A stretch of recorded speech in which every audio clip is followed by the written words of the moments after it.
विश्ववंदनीय महाकारुणिक तथागत सम्यक संबुद्ध जी को वंदन करते हुए तथा भगवान बुद्ध का स्वाख्यात ऐसा धम्म तथा भगवान बुद्ध का पवित्र ऐसा सावक संघ, इन तीन रत्नों को विवाह वंदन करते हुए आज जुड़े हुए सभी श्रद्धावान उपासक उपासिकाएं, बालक तथा बालिकाएं, सभी के प्रति मंगल कामना। तो आज हम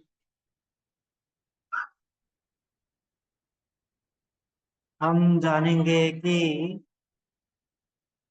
भगवान बुद्ध जी ने हमें जैसे धम्मपद में गाथा बताई थी कि बूंद बूंद से घड़ा भरता है। हाँ, तो इसीलिए हमें पुण्य कर्म करने में देरी नहीं करनी चाहिए और कोई भी जो पुण्य कर्म होता है वह छोटा या बड़ा नहीं समझना चाहिए।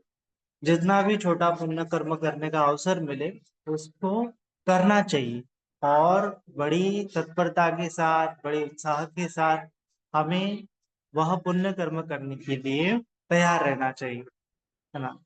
तो बूंद बूंद से घड़ा भरता है, इसका मतलब क्या है कि बूंद बूंद से घड़ा भरने का प्रयोजन ये है कि बूंद बूंद की कंसिस्टेंसी होनी चाहिए। मतलब कि क्या है कि बारंबारता, निरंतरता होनी चाहिए, है ना।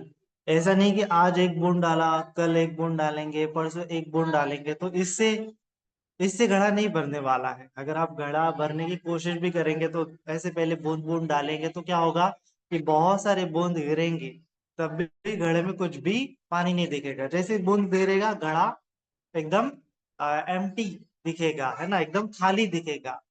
तो बूंद बूंद डालते जाएंगे, ऐसे 10 50 100 बूंद होने के बाद थोड़ा सा यहाँ पे गीला गीलापन हमें महसूस होगा कि हाँ अभी घड़ा थोड़ा भर रहा है। तो ठीक उसी प्रकार से क्या होता है कि पुण्य कर्म करने चाहिए, है ना। पुण्य कर्म करने का मतलब निरंतरता होनी चाहिए पुण्य कर्म करने में, है ना। पुण्य कर्म करने में निरंतरता बनी रहेगी तभी पुण्य कर्म का घड़ा भरेगा। ऐसा ऐसा हम सोचते हैं कि आज थोड़ा सा पुण्य कर्म कर लिया, फिर कल थोड़ा सा कर लिया, परसों थोड़ा थोड़ा सा कर लिया, तो इस प्रकार से नहीं होना चाहिए। क्योंकि इस प्रकार से अगर हम करेंगे तो क्या होता है कि पाप कर्म के विपाक आने लगते हैं और हमारा चित्त क्या हो जाता है, पाप कर्म की तरफ झुकने लगता है ना। पाप कर्म करने से मतलब क्या है, लोभ, द्वेष, मोह, घृणा, अहंकार, इनमें हमारा चित्त घुसने लगता है। तो दिन भर में अगर हम देखेंगे 24 घंटे होते हैं हमारे पास, और 24 घंटे में समझो आधा समय में हमारा सोने में और इधर उधर काम करने में लग जाता है, और आधा समय समझो 12 घंटे होते हैं दिन भर में। तो उस समय में हमारा ज्यादातर क्या होता है, हमारा चित्त में ज्यादातर क्या होता है, काया वाचा मन में हमारा ज्यादातर क्या होता है। तो अगर हम अच्छे से सजगता के साथ देखेंगे तो हमारा ज्यादा से ज्यादा चित्त लोभ में रहता है, या तो द्वेष में रहता है, या तो मोह अवस्था में रहता है ना। मोह बहुत ज्यादा अवस्था में रहता है, मतलब हमें पता ही नहीं होता कि क्या चल रहा है ना। हम जैसे जी रहे हैं, कल का दिन और आज के दिन में कोई अंतर ही नहीं है, एकदम जैसा जी रहे वैसा, जैसे नींद में, है ना, कल की नींद में और आज की नींद में कोई अंतर नहीं है, और ऐसे नींद में ही हमारा जीवन पूरा चला जाता है, गुजरने लगता है। और फिर जब जीवन पूरा हो जाता है तब भी ऐसा लगता है कि मानो बहुत जल्दी जल्दी जीवन चला गया, है ना, क्योंकि जीवन में कुछ विशेष नहीं किया है हम, पूरा एकदम वो सेम जैसा रिपीटेड रिपीटेड रिपीटेड, जैसे मैकेनिक होता है, जैसे जैसे रोबोट होता है, वो सेम सेम चीज ही दोहराता है। और ये सेम चीज होती है पशुओं में भी, पशु भी क्या करता है, सेम चीजें दोहराता है, उसके अलावा वो काम नहीं कर सकता, है ना। पशु वो जैसे खाने का समय पे, सोने का समय पे, शिकार करने का समय पे, खाने का समय पे, सोने का समय पे, शिकार करने का समय पे, इसमें ही उसका पूरा जीवन चला जाता है और उसके पास प्रज्ञा नहीं होती। तो उसी प्रकार से हमारा जीवन चला जाता है। तो भगवान बुद्ध जी क्या बात करते हैं, भगवान बुद्ध जी प्रज्ञा की बात करते हैं। प्रज्ञा से मतलब है कि जाने कुशल क्या है और अकुशल क्या है ना। अकुशल करने से दुख आता है जीवन में, ये लोभ, ये द्वेष, ये मोह में जितना हम बेहोशी में जीवन जिएंगे, उतना हमारे जीवन में दुख आता है। और ये सजगता के साथ, अगर हम प्रज्ञा के साथ, शील समाधि प्रज्ञा के साथ अगर जीवन जिएंगे, तो क्या हो जाता है, हमारा जीवन सुख की तरफ जाता है। तो इस प्रकार से भगवान जी ने दुख की तरफ जाने वाला रास्ता बताया है और सुख की तरफ जाने वाला रास्ता बताया है।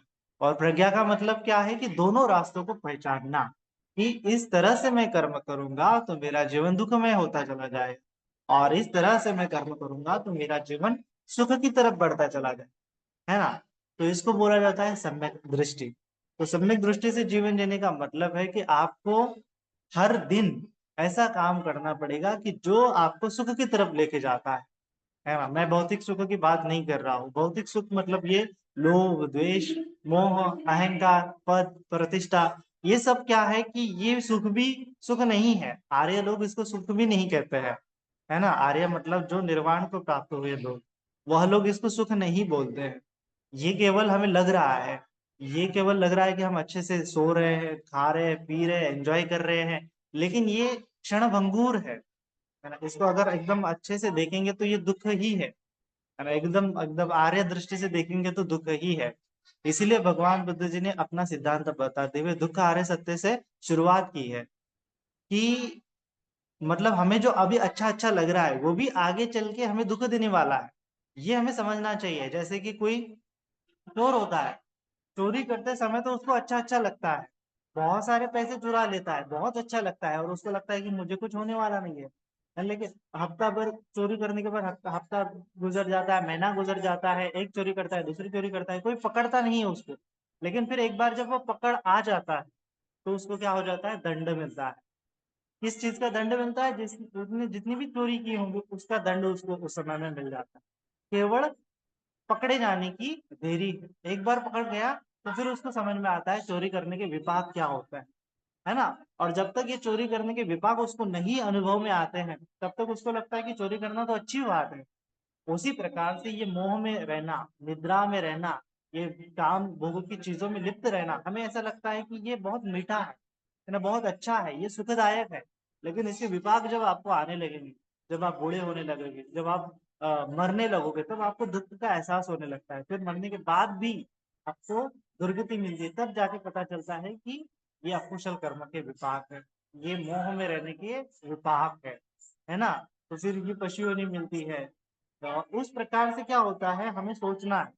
भगवान जी ने बताया था कि अकुशल कर्म हमें बहुत अच्छे लगते हैं जब तक उसका विपाक नहीं आता, मधु के समान लगते हैं, मतलब शहद के समान। लेकिन वो शहद खाने के बाद हमें कांटे भी लगने वाले हैं, कांटे भी चुभने वाले हैं, इससे हम अनभिघ्न रहते हैं, है ना। हम अवेयर नहीं रहते, बेहोश रहते हैं।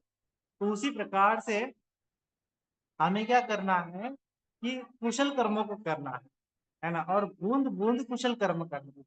बूंद बूंद मतलब आपको हर रोज कुशल कर्म करने में एक बूंद बढ़ाना है ना। जैसे आप हर रोज सेम सेम चीज कर रहे हो, कि आप क्या कर रहे हो, 1 घंटा मेडिटेशन कर रहे हो, 1 घंटा चैंटिंग कर रहे हो, तो थोड़ा सा उसमें बढ़ाने की कोशिश करें। 5 मिनट एक्स्ट्रा समय करने की कोशिश करें। मेडिटेशन करें तो 5 मिनट और ज्यादा मैं मेडिटेशन कैसे करूँ, है ना। और चैंटिंग कर रहे हैं तो 5 मिनट में और कैसे अच्छे से एक्स्ट्रा चैंटिंग कर सकते। और अगर शील या फिर कोई नया सूक्त का हर दिन में कैसे चैंटिंग कर सकते।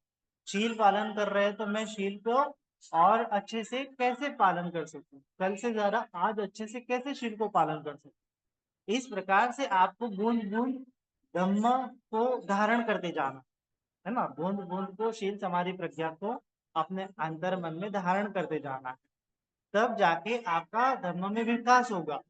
अन्यथा क्या होगा कि 100 साल, सॉरी 10-10 साल हो रहे हैं, हम प्रैक्टिस कर रहे हैं, लेकिन कोई चेंज नहीं दिखाई दे रहा है। क्यों नहीं दिखाई दे रहा है, क्योंकि हम चेंज करने के हेतु से भी प्रैक्टिस नहीं कर रहे हैं, हम जस्ट करने के लिए कर रहे हैं, है ना। तो चेंज करने के हेतु से प्रैक्टिस करने का अर्थ यह है कि हमें हमारे प्रैक्टिस में भी बढ़ाना है, प्रैक्टिस में भी बढ़ोतरी करनी है ना। प्रैक्टिस में जब हम बढ़ोतरी करेंगे तब क्या होगा कि हमारा जो सुख का अनुभव है, धम्म का सुख का अनुभव है, वो बढ़ता चला जाता है। ध्यान के सुख का अनुभव है वो बढ़ता चला जाएगा, है ना। बूंद बूंद उसमें बढ़ोतरी होगी। है ना। पुण्य के विपाक में भी क्या होगा, बूंद बूंद बढ़ोतरी होगी। तो इस प्रकार से पुण्य करने में भी बूंद बूंद की तरफ आपको बढ़ना है, और उस प्रकार से आपको विपाक भी बूंद बूंद की तरफ बढ़ते बढ़ते चले जाएंगे। फिर आपको साल भर बाद, 2 साल बाद, 3 साल बाद आपके पास बहुत सारा पुण्य अर्जित हो जाता है। तो पुण्य को बढ़ाना है, ठीक है। बढ़ाने का कैसा है कि दिन भर में नोटिस करना है कि मेरा ज्यादातर समय पुण्य करने में जाता है या फिर पुण्य नहीं अपुण्य में चला जाता है ना। तो आपको क्या करना है कि जो समय अपुण्य में चला जाता है उसको पुण्य में लगाना है ना। जो समय अकुशल में लग जाता है उसको कुशलता की तरफ मोड़ना है उस समय को, है ना। जैसे कि आप खाना खाने के बाद या फिर आप सोचते हो कि सुबह मैंने प्रैक्टिस कर ली, अभी दोपहर को करने की जरूरत नहीं है, अभी मैं शाम को करूंगा। ठीक है, तो अभी क्या कर लिया आपने, दोपहर का समय स्किप कर दिया प्रैक्टिस करने में, है ना। अभी आप सुबह और शाम को ही प्रैक्टिस करते हैं। तो कोशिश करना है कि दोपहर का मेरा बहुत सारा समय क्या होता है, अपुण्य में चला जाता है, उस समय में पुण्य नहीं होता है। तो दोपहर के समय में मैं कैसे पुण्य को अर्जित करूं, है ना। तो इस प्रकार से आपको क्या करना है, आपका पूरा दिन जो है भर देना, किससे भर देना है, पुण्य की प्रैक्टिस से भर देना है ना। कि दिन भर में जितने घंटे हैं उस घंटे में मैं थोड़ा सा कुछ पुण्य करूं, ना कुछ पुण्य करूं। कुछ नहीं हो रहा है मेरे से तो 2 मिनट में सांस को ही देख लूं, 5 मिनट में सांस को ही देख ली, है ना, आनापान सती कर लूं। या फिर थोड़ा सा ठहर गया है, सिग्नल पे रुक गया, तो उस समय में थोड़ा सा मैं क्या कर लूं, सबके प्रति मैत्री भावना रख लूं। तो आपको क्या करना है, आपके मन को पुण्य की तरफ मोड़ना, है ना। जिस समय में प्रैक्टिस करते हैं तो उस समय में तो बहुत अच्छी बात है, लेकिन बढ़ाना भी तो है। प्रैक्टिस को बढ़ाने का मतलब हमारे पास 24 घंटे है, सभी के पास 24 घंटे है, तो हमें केवल इस 24 घंटों को भर देना है कि थोड़ा थोड़ा पुण्य आपको करते जाना है ना। तो एक आप मतलब 8 घंटे का सुबह मेडिटेशन किया तो 8 घंटे के बाद मेडिटेशन कर रहे हो, शाम को कर रहे हो, 10 घंटे के बाद, 12 घंटे के बाद मेडिटेशन कर रहे हो, तो 10-12 घंटे आपका मेडिटेशन हो ही नहीं रहा। तो कोशिश करना है कि मैं थोड़ा सा उसमें 1 घंटा, थोड़ा सा 5 मिनट मेडिटेशन करूँ, है ना। फिर आप 4 घंटे बाद मेडिटेशन करोगे दोपहर में, फिर 4 घंटे बाद फिर आप रात में करोगे। तो अभी 4 घंटे का इंटरवल है, तो फिर उसमें भी 2 घंटे में कुछ ना कुछ करना है ना। तो इस प्रकार से आपको क्या करना है, ये प्रैक्टिस को फिलअप करते जाना है, 24 घंटे, 12 घंटे, है ना। तो इस प्रकार से आपको प्रैक्टिस को बढ़ाने की चेष्टा करनी है, तभी वो बढ़ेंगे। अगर बढ़ाने की चेष्टा नहीं की तो वो कभी बढ़ेंगे नहीं। तो इस प्रकार से आपको क्या करना है, चेष्टा करनी है। छंदन देने थी वायमति वीर्यं आरभते चित्तम पगड़ना पद्धति बोला गया है ना। छंद जगाना है कि हाँ मुझे प्रैक्टिस को क्या करना है, थोड़ा थोड़ा बढ़ाना, है ना। तो इस प्रकार से आपको कंसिस्टेंसी के साथ, निरंतरता के साथ, बारंबारता के साथ को पुण्य कर्म को बढ़ाना है। और क्या करना है कि अ, एक ही प्रकार का आप पुण्य कर्म करते हो। ये तो पहली प्रैक्टिस है कि आप जब मेडिटेशन कर रहे हो तो मेडिटेशन को ही बढ़ाना है। अभी उसके साथ साथ मेडिटेशन ही करते जा रहे हो, मेडिटेशन ही करते जा रहे हो, तो उसके साथ साथ आपको क्या करना है, दूसरे पुण्य कर्म का भी बढ़ाने की कोशिश करनी है। जैसे शील को भी बढ़ाने की कोशिश करनी है, उसके साथ साथ मेत्ता भावना को भी बढ़ाने की कोशिश करनी है ना। तो उसके साथ साथ जो भगवान जी ने धम्म बताया उसको सीखने की भी कोशिश करने की कोशिश करनी है। तो ये बहुत सारे 10 पुण्य क्रिया वृत्तों में अलग अलग प्रकार के पुण्य बताया है। तो उन पुण्य को भी हमें क्या करना है, फिलअप करते जाना है। कैसे करेंगे, तो जो लोग जैसे दान ही करते हैं, दान करने में ही संतुष्ट रहते हैं, तो उन्होंने क्या करना चाहिए, मोटिवेट होना चाहिए शील पालन करने के लिए।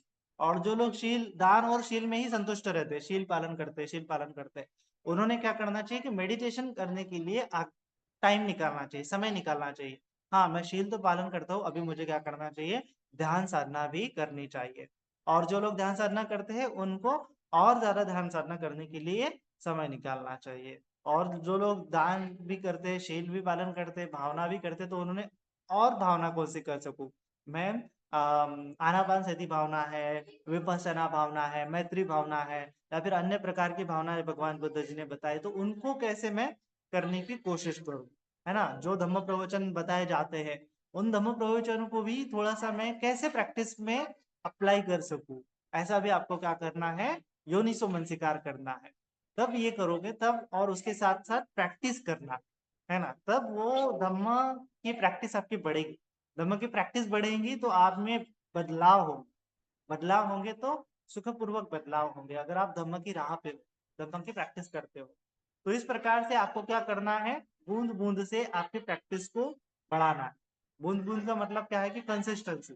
कंसिस्टेंसी का मतलब कि आपको एक प्रैक्टिस होने के बाद दूसरी प्रैक्टिस, दूसरी प्रैक्टिस होने के बाद तीसरी प्रैक्टिस, जिस समय में जो प्रैक्टिस कर सकते हैं उस समय में वो प्रैक्टिस करने की कोशिश करनी है ना। जैसे सिग्नल पे बताया, सिग्नल पे आप समझो बाइक चला रहे, तो आंख बंद करके नहीं देख सकते सांस को, तो उस समय में मेधा भावना कर लेना, उस समय में बुद्धानुस्मृति कर लेना, है ना। उस समय में सभी को मंगल मैत्री कर देना है, उस कुछ भी आप कर सकते हैं। तो आपको क्या करना है, आपके मन को ऑब्जर्व करना है कि हाँ इस समय में मेरा मन अकुशलता की तरफ जा रहा है, तो उसको खींच के फिर से कुशल उत्पन्न करते जाना है ना। तो इस प्रकार से सजगता बनी रहे कि ज्यादातर समय दिन भर में मेरा मन अकुशलता की तरफ ज्यादा होता है कि कुशल ज्यादा होता है, मन में अकुशल ज्यादा उत्पन्न होता है कि पुण्य ज्यादा उत्पन्न होता है, ये आपको क्या करना है, बार बार चेक करना है। और फिर धीरे धीरे अकुशल ज्यादा हो रहे तो उसको हटाना है, उसमें कुशल उत्पन्न करना है। कुशल उत्पन्न करते करते जाओगे तो एक समय आएगा कि दिन भर में पूरा आपका जो काम है वो कुशल कुशल कुशल कुशल ही हो गया, अकुशल कुछ रहेगा ही नहीं। इस प्रकार से अकुशल जब खत्म हो जाएगा पूरी तरह से तो सम्यक व्यायाम परिपूर्ण हो जाएगा, सम्यक व्यायाम से सम्यक सती परिपूर्ण होती है, सम्यक सती से सम्यक समाधि पूरी होती है, फिर वो आर्य अष्टांगिक मार्ग की भावना परिपूर्ण होती है। उस समय में आपको जो श्रोतापन्न सकृदागामी अनागामी अनंत अवस्था ये और क्या होगा। तो इस प्रकार से प्रैक्टिस को बढ़ाना है, प्रैक्टिस को बढ़ाने का मार्ग खोजना है ना। तो यही आपका अभ्यास है, प्रैक्टिस को बढ़ाने का मार्ग खोजना है, क्योंकि प्रैक्टिस से आपको दुख मुक्ति की अवस्थाएं मिलेगी। प्रैक्टिस नहीं करने से आप संसार में फंसते चले जाओगे। ये संसार मतलब एक दलदल के समान है। ज्यादा अगर आप मोह में रहोगे, अगर ज्यादा आप नींद में रहोगे तो क्या होगा, ज्यादा नींद ही लगने लगे, मन को वो आदत हो जाती है बेहोशी की, निद्रा की, लोभ की, द्वेष की, मोह की, तो उसमें फंस जाता है मन दलदल में, और फिर उससे उभरना बहुत कठिन हो जाता है। तो अभी ये क्या है कि बड़े दुर्लभता से हमें यह धर्म मिला है, भगवान बुद्ध जी की शिक्षा मिली है, तो उसका सदुपयोग करना है। और ये बोला गया ना, चार चीजें बहुत दुर्लभ है, किच्चो मनुष्य पटलाभो, किच्चो मच्चारण जीवितं, किच्चो सद्धम्म श्रवणं, बुद्ध उत्पाद दुर्लभो। तो मनुष्य का जीवन मिलना ही अपने आप में बहुत दुर्लभ घटना है। और उसके बाद जीवित रहना भी दुर्लभ घटना है दीर्घ आयु तक। उसके बाद धम्म को श्रवण करना बहुत दुर्लभ चीज है, दुर्लभता से मिलता है सही धर्म श्रवण होना, और बुद्ध उत्पन्न होना दुर्लभ है। तो ये चारों चीजें दुर्लभ है और ये चारों चीजें हमें मिल रही है ना, इनका तो हमें क्या करना चाहिए, सदुपयोग करना चाहिए, नहीं तो हमारा जीवन क्या हो जाएगा, व्यर्थ हो जाएगा, पशु तुल्य हो जाएगा। हम हमारी प्रज्ञा का विकास किए बिना ही मर जाएंगे, तो हम अंधकार से अंधकार की तरफ ही चले जाएंगे, है ना। मतलब दुर्गति से आए थे कहीं से, तो भी कुशल कर्म किया, मनुष्य जन्म में मिल गया, फिर से दुर्गति में चले गए, फिर से संसार में संसरण होगा, है ना। तो इस संसरण से बचने के लिए तो भगवान जी ने मार्ग बताया है, तो इस मार्ग का हमें क्या करना चाहिए, रिस्पेक्ट करना चाहिए, और बड़ी श्रद्धा के साथ, बड़े पुरुषार्थ के साथ इस मार्ग को धारण करते जाना चाहिए, है ना। और निरंतरता बनी रहनी चाहिए, और धारण इस मार्ग को परिपूर्ण करने का संकल्प लेना चाहिए कि हाँ मैं इस मार्ग को परिपूर्ण करूंगा ही करूंगा, है ना, इस प्रकार से। तो आज के लिए इतना ही। सभी के लिए मंगल मैत्री मंगल कामना करता हूँ, सभी सत्ता सुखता हूँ। साधु साधु साधु।